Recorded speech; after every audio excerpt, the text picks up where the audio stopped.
శ్రీ గురుభ్యో నమః. శ్రీకృష్ణ పరబ్రహ్మణే నమః. భగవద్గీత మొదటి అధ్యాయం అర్జున విషాదయోగం. 18 అధ్యాయాలున్న ఈ భగవద్గీతలో మొదటి అధ్యాయానికి అర్జున విషాదయోగము అని పేరు. ఆ పేరు ఎందుకు పెట్టవలసి వచ్చింది, అసలు గీత విషాదంతో ఎందుకు మొదలైంది అన్న ప్రశ్న చాలామందిలో ఉదయిస్తోంది. అసలు యోగం అంటే కూడిక లేదా కలయిక అని అర్థం కదా. అంటే జీవాత్మ పరమాత్మల కలయికే యోగము అని అంటాం.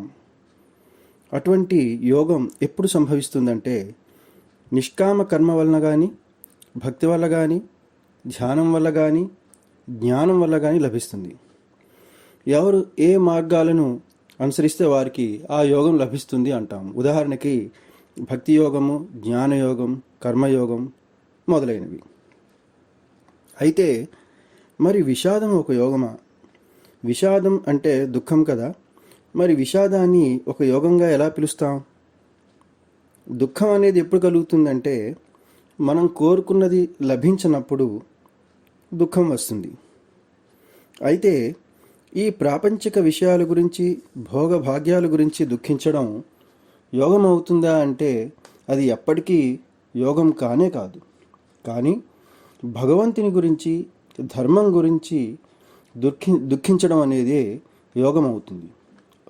సాధారణంగా విషాదము యోగం కాదు, కానీ అర్జునుడి విషాదము మాత్రము యోగమే అవుతుంది అని చెప్పవచ్చు. ఎందుకంటే అర్జునుడు ముల్లోకాల రాజ్యాలను తృణప్రాయంగా చూశాడు, ప్రాపంచిక సుఖాలను యావగించుకున్నాడు. అంతేకాకుండా ధర్మం గురించి తీవ్రంగా పరితపించాడు. ఈ 3 లక్షణాలు సాధారణంగా ముముక్షువులకి ఉంటాయి. ఈ 3 లక్షణాలు జ్ఞానప్రాప్తికి, భగవదైక్యానికి దారితీస్తాయి. అందుకే ఈ రకమైన విషాదాన్ని యోగము అని అన్నారు. దాని గురించినటువంటి విషయాలను ఈ 1వ అధ్యాయంలో వివరించబడ్డాయి. కాబట్టి ఈ అధ్యాయానికి అర్జున విషాద యోగము అని పేరు పెట్టడం జరిగింది. ఈ భగవద్గీత సంఘటనను ఎవరికి చెప్తున్నారంటే సంజయుడు ధృతరాష్ట్రుడికి చెప్తున్నాడు. అప్పటికే మహాభారత యుద్ధం మొదలై 10 రోజులు గడిచింది. భీష్ముడు రణరంగంలో కూలిపోయాడు. ఈ విషయాన్ని సంజయుడు ధృతరాష్ట్రుడికి చెప్పాడు. ధృతరాష్ట్రుడు బాధపడినవాడే అసలు యుద్ధం మొదలైనప్పటి నుంచి ఏం జరిగిందో చెప్పమన్నాడు. అప్పుడు సంజయుడు యుద్ధం మొదలైనప్పటి నుంచి అర్జునుడికి కృష్ణుడు గీతోపదేశం చేయడం మొదలైన విషయాలు కూడా చెప్పాడు. ఈ అధ్యాయం ధృతరాష్ట్రుడు సంజయుడిని ప్రశ్నించడంతో మొదలవుతోంది. మొదటి శ్లోకం ధర్మక్షేత్రే కురుక్షేత్రే అనేటువంటి పదాలతో మొదలవుతుంది. ఓ సంజయ, నా వాళ్ళైన దుర్యోధనాదులు, పాండుపుత్రులైన ధర్మరాజాదులు యుద్ధం చేయాలనే కుతూహలంతో పుణ్యభూమి అయిన కురుక్షేత్రం చేరి ఏమి చేస్తున్నారు చెప్పవలసింది అని అడుగుతున్నాడు ధృతరాష్ట్రుడు. గీత మొదటి శ్లోకం ధర్మ అనే శబ్దంతో ప్రారంభించడం ద్వారా వ్యాసుల వారు గీతకు మంగళాచరణాలు చేశాడని మనకి అర్థమవుతోంది. అంతేకాకుండా భగవంతుడు ధర్మస్వభావుడు కాబట్టి ధర్మ శబ్దంతో, ఈ భగవన్నామంతో ఈ భగవద్గీతను ప్రారంభించాడని మనకి తెలుస్తోంది. గీత యొక్క సారాంశాన్ని కూడా ఈ శబ్దంతోనే తెలియపరిచాడని తెలుస్తోంది. భగవంతుడు ధర్మస్థాపనకై అవతరిస్తాడని, ఈ గీత సారాంశం కూడా ధర్మస్థాపనే అనే విషయాన్ని వ్యాసుల వారు మనకు ప్రారంభంలోనే చెప్పినట్లయింది. ఇక ధృతరాష్ట్రుడు అడుగుతున్నాడని చెప్పుకున్నాం కదా. ధృతరాష్ట్రుడు అంటే రాష్ట్రమును ధరించిన వాడు అని అర్థం వస్తుంది. అంటే తనది కాని రాష్ట్రాన్ని తనదే అని భావించేవాడు అని అర్థం. అలా భావించేవాడిని ధృతరాష్ట్రుడు అని అంటాం. మరొక అర్థం కూడా ఉంది. అదేంటంటే శాశ్వతం కానటువంటి ఈ ప్రపంచం, దేహం, ఇంద్రియాలు, మనస్సు, బుద్ధి ఇవన్నీ తానే అనుకొని శాశ్వతమైనటువంటి ఆత్మను మరిచి అహంభావంతో మమకారాలను పెంచుకున్న వాడిని ధృతరాష్ట్రుడు అని అంటాం. ఈ గీత ద్వారా అటువంటి అజ్ఞానాన్ని తొలగించుకోవడం మన అందరి కర్తవ్యం. కురుక్షేత్రం చాలా గొప్ప పుణ్యక్షేత్రం. పూర్వం బ్రహ్మదేవుడు, ఇంద్రుడు, అగ్ని లాంటి ఎందరో ఇక్కడ తపస్సు చేశారని ప్రతీతి. ఒకానొకప్పుడు కౌరవ పాండవులకు మూల పురుషుడైనటువంటి కురు భూపాలుడు ఈ ప్రదేశాన్ని దున్నటం వలన దానికి కురుక్షేత్రం అని పేరు వచ్చిందని కూడా అంటూ ఉంటారు. అంతేకాకుండా క్షేత్రంలో తపస్సు చేసిన లేదా మరణించిన వారు ఉత్తమ లోకాలకు వెళ్తారని ఇంద్రుడు కురువునికి వరం ఇచ్చాడని కూడా అంటారు. అంతటి ధర్మక్షేత్రానికి చేరిన తర్వాత దుర్యోధనునిలో ధర్మబుద్ధి ఉదయించిందేమో, యుద్ధాన్ని విరమించే సంకల్పం ఏమైనా వారిలో ఉదయించిందేమో అనేటువంటి అనుమానంతో ధృతరాష్ట్రుడు యుద్ధంలో వారు ఏమి చేశారు అని ప్రశ్నించాడు. ఈ శ్లోకంలోనే ధృతరాష్ట్రుడు మామకాహ అంటే నావారు అని కౌరవుల గురించి అడగడం అనేది అతని పక్షపాత బుద్ధిని కూడా మనకి తెలియజేస్తోంది. సంజయుడు అంటే సమ్యక్ జయము కలవాడు అని అర్థం. అంటే ఇంద్రియాదులను బాగా నిగ్రహించిన వాడిని కూడా అర్థం వస్తుంది. పవిత్ర హృదయం కలిగిన వాడు అవడం వలన సంజయుడు వ్యాసాది మహర్షుల అనుగ్రహాన్ని పొందాడు. అందుకే ప్రత్యక్షంగా గీతాశ్రవణము, విశ్వరూప సందర్శన మహాభాగ్యాన్ని కూడా పొందాడు సంజయుడు. ఆత్మోన్నతికి జాతి కుల మతాలేవి కూడాను అడ్డం కావని మనకి అర్థం చేసుకోవాలి. కావలసిందల్లా ఇంద్రియ నిగ్రహం, పవిత్ర హృదయం, భక్తి చాలా ముఖ్యం. ధృతరాష్ట్రుడు అడిగిన ప్రశ్నలకు సంజయుడు ఈ విధంగా సమాధానం చెప్తున్నాడు. ధృతరాష్ట్రునితో సంజయుడు ఏమంటున్నాడంటే, రాజైన దుర్యోధనుడు వ్యూహాత్మకంగా రచింపబడి ఉన్నటువంటి పాండవ సేనను చూసి తదుపరి గురువైన ద్రోణాచార్యుని సమీపించి ఇట్లు పలికాడు అని చెప్తున్నాడు. పాండవ సేనాధిపతి అయినటువంటి దృష్టద్యుమ్నుడు యుద్ధశాస్త్రానుసారంగా తన సైన్యంతో వజ్రమనే పేరు గల వ్యూహాన్ని అమర్చాడు. అద్భుతంగా పన్నినటువంటి ఆ వ్యూహాన్ని చూసి దుర్యోధనుడికి ఆశ్చర్యం వేసింది. అంతకంటే అద్భుతంగా ధీటుగా సైన్యాన్ని నిర్మించే ఉద్దేశంతో వెంటనే ద్రోణాచార్యునితో ఈ విధంగా అంటున్నాడు దుర్యోధనుడు రాజు. ఆ స్థాయిలో ఉన్న దుర్యోధనుడు తనకంటే తక్కువ స్థాయిలో ఉన్న సేనాధిపతి దగ్గరకు తానే స్వయంగా ఎందుకు వెళ్ళాడు అనేటువంటి ఒక చిన్న సందేహం మనకు కలుగుతూ ఉంటుంది. ఎందుకంటే తన దగ్గరికే ద్రోణాచార్యుని పిలవచ్చు, కానీ దుర్యోధనుడు అలా చేయలేదు. దానికి కొన్ని కారణాలు ఉన్నాయి. అవి ఏంటంటే, మొదటిది పాండవుల సైన్యము వ్యూహరచన చూసి భయపడి అధైర్యం చెందవచ్చు. రెండవది, ద్రోణుడు సేనానాయకులలో ఒకడు. అతని స్థానం నుంచి యుద్ధభూమిలో పక్కకి కలిస్తే సైన్యం చెదిరిపోయేటువంటి అవకాశం కూడా ఉంది. ఇక మూడవ కారణం, ద్రోణాచార్యులు వయోవృద్ధుడు, జ్ఞానవృద్ధుడు, పైగా గురుస్థానంలో ఉన్నాడు కాబట్టి ఆయనపై విధేయత చూపడం ధర్మం అని భావించి ఉండవచ్చు. నాలుగవ కారణం, తానే స్వయంగా ద్రోణుని వద్దకు వెళ్ళడం ద్వారా ఆయనను మంచి చేసుకుని తన స్వార్థానికి ఉపయోగించుకోవచ్చు అనేటువంటి ఆలోచన ఉండి ఉండవచ్చు. అందుకే దుర్యోధనుడు ద్రోణాచార్యులను వారిని సమీపించి ఇలా అంటున్నాడు, ఓ గురువర్య, బుద్ధిశాలి మీ శిష్యుడు అయినటువంటి దృష్టద్యుమ్నుడి చేత వ్యూహాకారంగా రచింపబడి ఉన్నటువంటి పాండవుల ఈ గొప్ప సైన్యాన్ని చూడు అని అంటున్నాడు. ఈ శ్లోకంలో దుర్యోధన ఉవాచ అని చెప్పలేదు. ఎందుకని అంటే పాపాత్ముడైన దుర్యోధనుడి పేరుని ఉచ్చరించడం కూడా తగదని రాసి ఉండకపోవచ్చు. దుర్యోధనుడు మంచి రాజకీయ చతురత ఉన్నవాడు అని ఈ శ్లోకంలో మనకి తెలుస్తోంది. అది ఎట్లా అంటే, రాజైన తాను స్వయంగా సేనా నాయకుడి దగ్గరికి వెళ్ళడం, ద్రోణాచార్యుల వారికి పాండవుల వైపు ఉన్న దృష్టద్యుమ్నుడిపై కోపము, రోషము తెప్పించడానికి మీ శిష్యుడైన అంటే ద్రోణుడి శిష్యుడైన దృష్టద్యుమ్నుడు ఎంత చక్కగా వ్యూహాన్ని రచించాడో చూడమని చెప్పడం ద్వారా తన శిష్యుడే తనకు వ్యతిరేకంగా శత్రు సైన్యంతో చేతులు కలిపి తనపైనే యుద్ధం చేస్తున్నాడని చెప్పడం ద్వారా ద్రోణుడికి కోపం తెప్పించడం, అలాగే దృష్టద్యుమ్నుడి వ్యూహ చతురతను పొగడటం ద్వారా ద్రోణాచార్యుల వారికి రోషం తెప్పించడం ద్వారా ప్రతి వ్యూహాన్ని బలంగా పన్నడానికి తనకు అనుకూలంగా పరిస్థితులను మార్చుకుంటున్నాడని మనకి తెలుస్తోంది.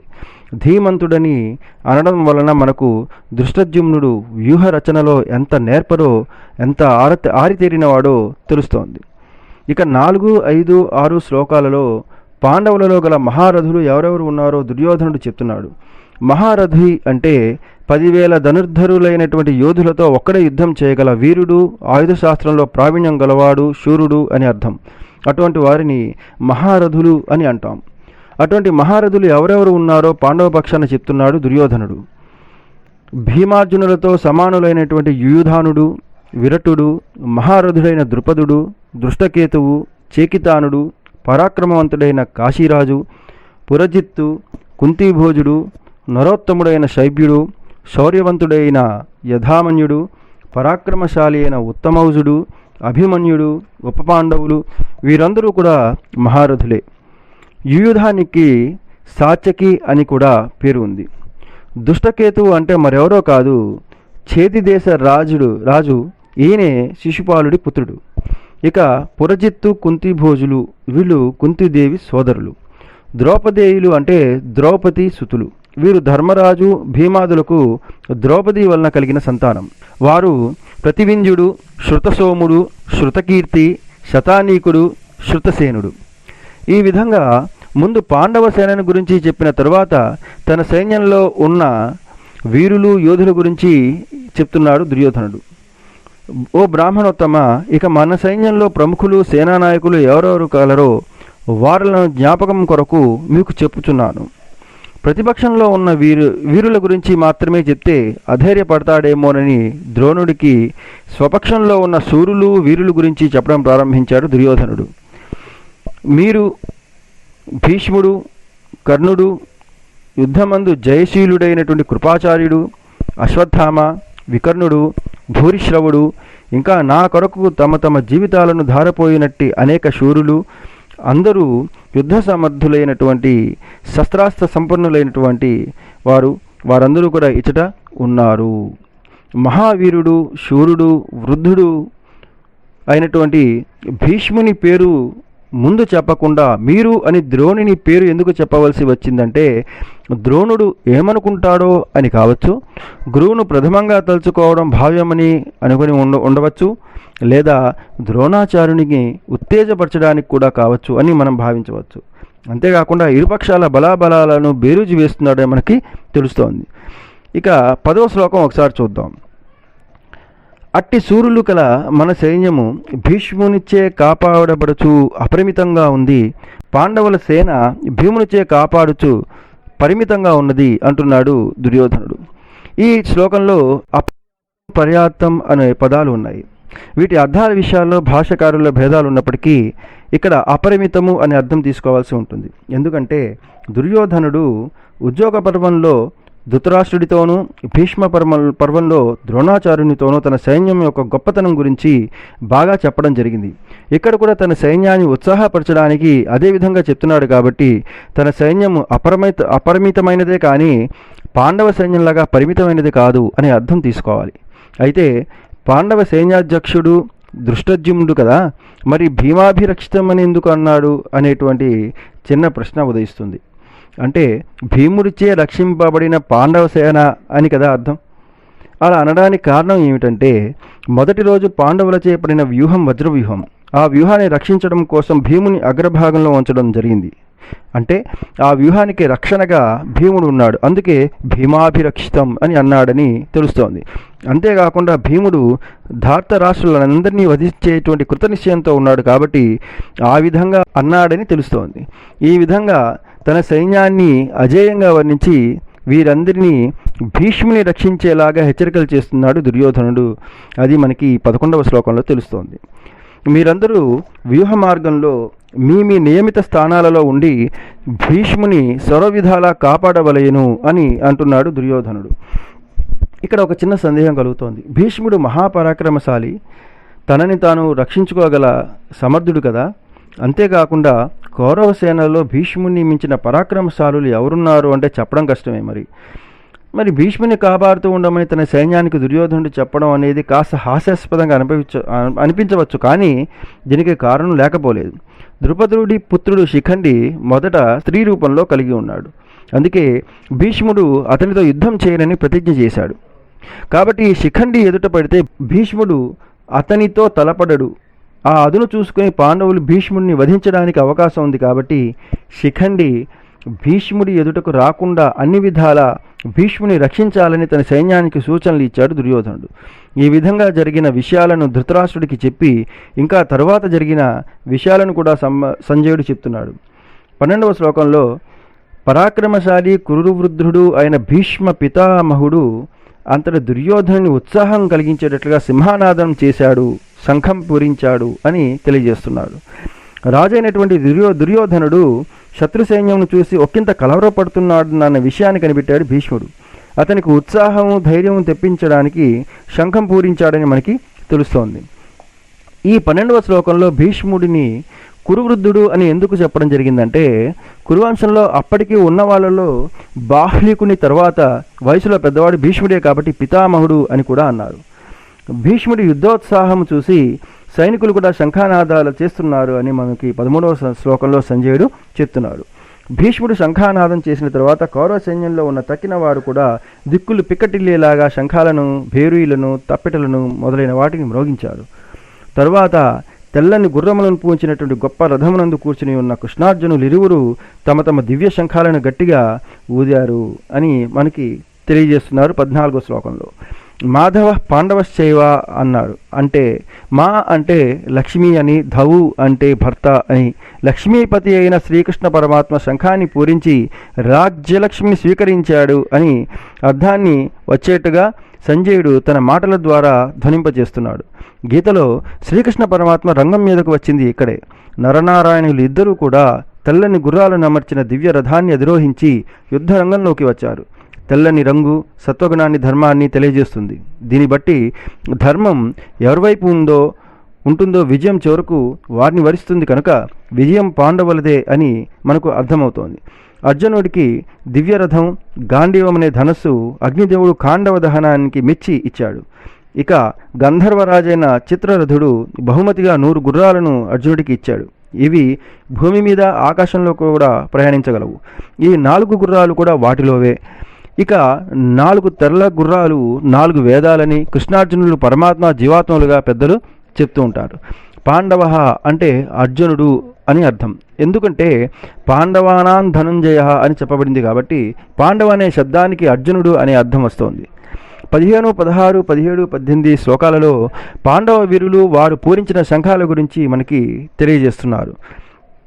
శ్రీకృష్ణుడు పాంచజన్యం అనే శంఖాన్ని, అర్జునుడు దేవదత్తం అనే శంఖాన్ని, భీముడు పౌండ్రం అనే గొప్ప శంఖాన్ని, ధర్మరాజు అనంత విజయము, నకులుడు సుఘోషమును, సహదేవుడు మణిపుష్పకం అనే శంఖాలను పూరించారు.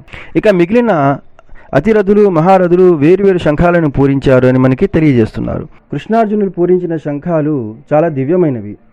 పాంచజన్యం అనే శంఖం పంచజనుడనే రాక్షసుడి ఎముకలచే ఏర్పడబడింది కాబట్టి దానికి పాంచజన్యము అనే పేరు వచ్చింది. హృషికేశుడు అంటే ఇంద్రియాలకు అధిపతి. ఇంద్రియాలకు అధిపతి అయిన పరమాత్మ, సర్వసాక్షి ఆనందమయుడు అయిన శ్రీకృష్ణ పరమాత్మ పాంచజన్య అనే శంఖాన్ని పూరించాడు అని మనకి తెలియజేస్తున్నారు. ధనుంజయ అంటే ధనమును గూర్చినటువంటి ఆశను జయించినవాడు అని అర్థం వస్తుంది. లేదా రాజసూయ యాగానికి అనేక మంది రాజుల నుంచి ధనాన్ని సంపాదించి తెచ్చాడు కాబట్టి అర్జునుడికి ధనంజయుడు అని పేరు వచ్చింది. భీమునికి వృకోదరుడు అని పేరు. వృకము అంటే తోడేలు. వృకము ఉదరము వంటి ఉదరము కలవాడు, లేదా వృకమనే అగ్ని ఉదరమున కలవాడు అని అర్థం వస్తుంది కాబట్టి భీముడికి వృకోదరుడు అనే పేరు కూడా ఉంది. ఇంకా పాండవులు చేసినటువంటి శంఖధ్వనుల వలన దుర్యోధనుడు మొదలైన వారు అంటే కౌరవుల గుండెలు బ్రద్దలు చేశాయి. దీనివలన కౌరవులకు భయం కల్పించడమే కాకుండా వారిలో ఉత్సాహాన్ని నీరు కాచారని తెలుస్తోంది. తర్వాత అర్జునుడు ఎంతో ఉత్సాహంతో శ్రీకృష్ణుడితో ఇలా అంటున్నాడని సంజయుడు చెప్తున్నాడు. ఓ ధృతరాష్ట్ర మహారాజా, అటు పిమ్మట రణరంగమున ఆయుధములు ప్రయోగింపబడబోచుండగా కపిధ్వజుడైనటువంటి అర్జునుడు యుద్ధ సన్నద్ధులైన కౌరవులను చూసి ధనస్సును చేబూని శ్రీకృష్ణుడితో ఇట్లు పలికెను అని అంటున్నాడు సంజయుడు.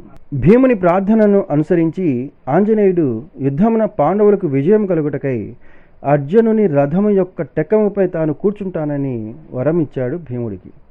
అర్జునుడు ఈ విధంగా అంటున్నాడు కృష్ణుడితో, ఓ కృష్ణ, ఈ యుద్ధారంభమునందు నేనెవరితో పోరు సల్పవలేనో అట్టి యుద్ధాభిలాషులను ఎచ్చట నుండి చక్కగా చూడగలుగుదునో 2 సేనల మధ్య అచ్చోట రథమును నిలుపుము అని అర్జునుడు కృష్ణుడితో అంటున్నాడు.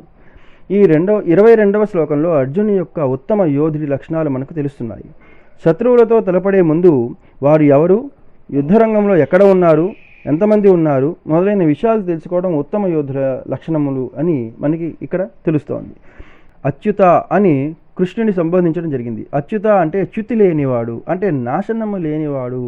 తనని ఎవరు ఆశ్రయిస్తారో వారు సంసారంలో చ్యుతి నొందకుండా చేయువాడని ఆధ్యాత్మిక సాధనలో శృతి లేని వారే అచ్యుతుడిని చేరగలరని మనకి తెలుస్తోంది. దాని అర్థము ఈ విధంగా తెలియజేస్తున్నారు. ఇంకా ఏమంటున్నాడంటే, దుష్టబుద్ధి అయిన దుర్యోధనుడికి ప్రేమనర్చడానికి ఇక్కడ చేరిన యోధులను నేను చూడాలి అని అంటున్నాడు అర్జునుడు. అది విన్న శ్రీకృష్ణుడు ఏం చేశాడో సంజయుడు చెప్తున్నాడు ధృతరాష్ట్రుడికి. ఓ ధృతరాష్ట్ర మహారాజా, అర్జునుడు ఇట్లు చెప్పగానే అంతటా శ్రీకృష్ణుడు ఉత్తమగు ఆ రథములను 2 సేనల మధ్య భీష్మ ద్రోణులకు ఎల్లవారులకును ఎదుట నిలిపి, అర్జున, ఈ చేరి ఉన్న కౌరవులను చూడుడు అని అంటున్నాడు. ఈ 24వ శ్లోకంలో గుడాకేశ అనే పదం వాడడం జరిగింది. గుడాకేశ అంటే నిద్రను జయించినవాడు, తమోగుణాన్ని నిర్జించినవాడు, అతి జాగరూకుడు అని అర్థం వస్తుంది. ఆధ్యాత్మ బోధ యొక్క శ్రవణానికి ఏకాగ్రత, ప్రమాదరాహిత్యము అత్యావశ్యకములు. అయితే శ్రీకృష్ణుడు చెప్పబోయే గీతా శ్రవణానికి, పరమార్థ విద్య శ్రవణానికి కావలసిన ముఖ్య లక్షణాలు అర్జునుడికి ఉన్నాయి అని ఈ పదం నిరూపిస్తోందని తెలుస్తోంది. 25వ శ్లోకంలో కురూన్ అంటే కౌరవులను చూడుము అని శ్రీకృష్ణుడు అర్జునుడితో అన్నాడు. ఈ మాటను శ్రీకృష్ణుడు రథాన్ని కౌరవులలో మిక్కులైన వారు, పెద్దలైన వారి ఎదుటకు తీసుకువచ్చి అనడంలో ఉద్దేశం ఏమిటంటే, ఏ బంధువులు స్వజనులను చూస్తే అర్జునుని మనస్సు శోకిస్తుందో ఆ పెద్దల వద్దకు తీసుకువెళ్ళాడు శ్రీకృష్ణుడు. ఇది గీతోపదేశానికి రంగము సిద్ధం చేస్తున్నాడని మనకి తెలుస్తోంది.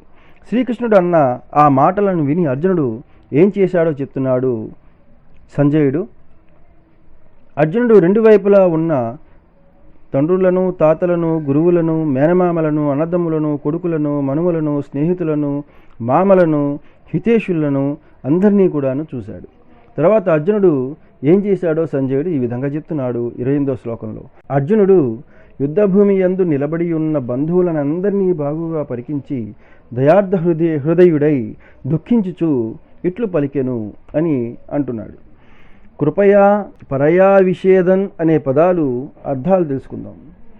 కృపయా అంటే దయ, కరుణ, కనికరము, జాలి అనే అర్థాలు వస్తాయి. పరయా అంటే అధికమైన అని అర్థం. విషీదన్ అంటే దుఃఖించుచు అని అర్థం. ఇక్కడ తెలిపినటువంటి దయ, జాలి మొదలైనటువంటివి సుగుణాలే, కానీ అవి చూపవలసిన చోట చూపిస్తే బాగుంటుంది. యుద్ధరంగంలో శత్రు సైన్యంపై జాలి, దయ చూపడం అనేది క్షత్రియ ధర్మం కాదు, క్షత్రియులకు శోభించదు.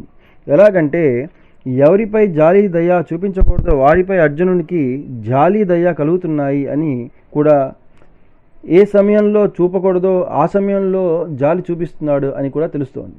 ఈ దోషాన్ని శ్రీకృష్ణుడు గీతాతత్వ బోధన ద్వారా అర్జునుడి హృదయం నుంచి తొలగిస్తున్నాడు. ఇక దుఃఖించడం వలన ఎంతటి శారీరక బలం ఉన్నా, సామర్థ్యం ఉన్నా ఎటువంటి వాడైనా కృంగిపోతాడు. అర్జునుడు మహాశక్తివంతుడు, అనేక దివ్యమైన శస్త్రములు కలవాడు. అయినా కూడా అజ్ఞానము ఆవరించడం వలన బంధుప్రీతి పెరిగి దుఃఖితుడై శక్తి విహీనుడయ్యాడని తెలుస్తోంది. దీనికి సరైన మందు ఆత్మజ్ఞానమే. ఆత్మజ్ఞానంతో అవిద్యను తొలగించి దుఃఖరాహిత్యం పొంది మనశ్శాంతిని పొందడం ద్వారా తన కర్తవ్యాన్ని తాను చేయగలడు.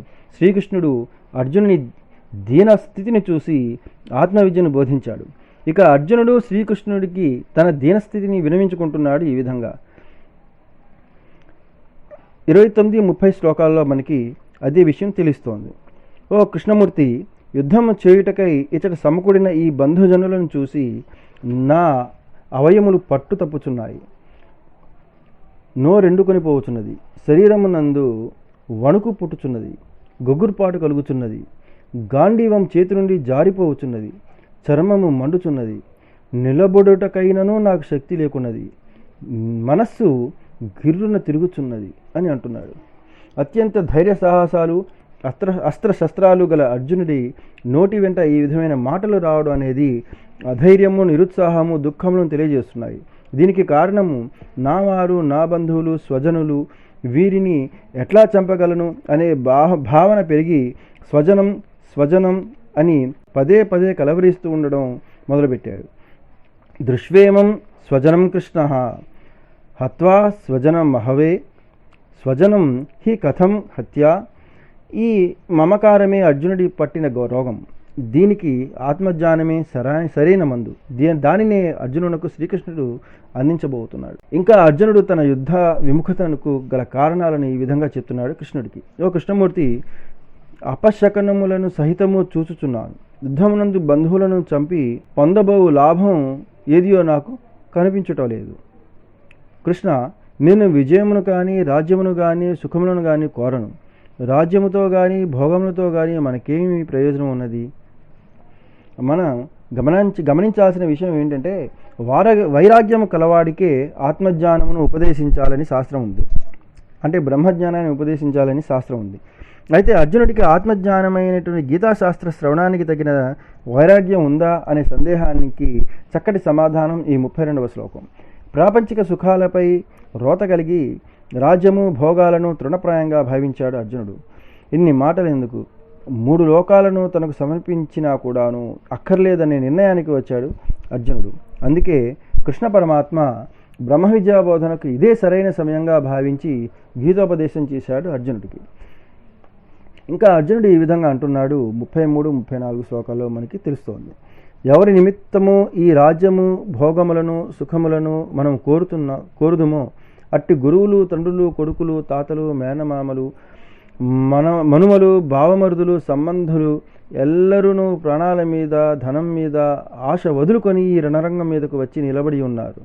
ఓ కృష్ణ, నన్ను చంపువారులనైనను వీరిని ముల్లోక రాజ్యాధిపత్యము కొరకైనను నేను చంపజాలను.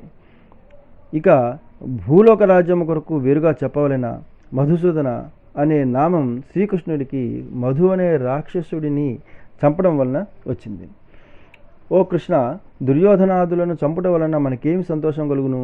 దుర్మార్గులైన వీరిని చంపుట వలన మనకు పాపమే కదా. కావున మన బంధువులకు దుర్యోధనాదులను చంపుటకు మనము తగము. మన వారిని చంపి మనమెట్టు సుఖపడగలము అని అంటున్నాడు అర్జునుడు. ఈ 37వ శ్లోకంలో స్వబాంధవాన్, స్వజనం అని కలవరిస్తున్నాడు.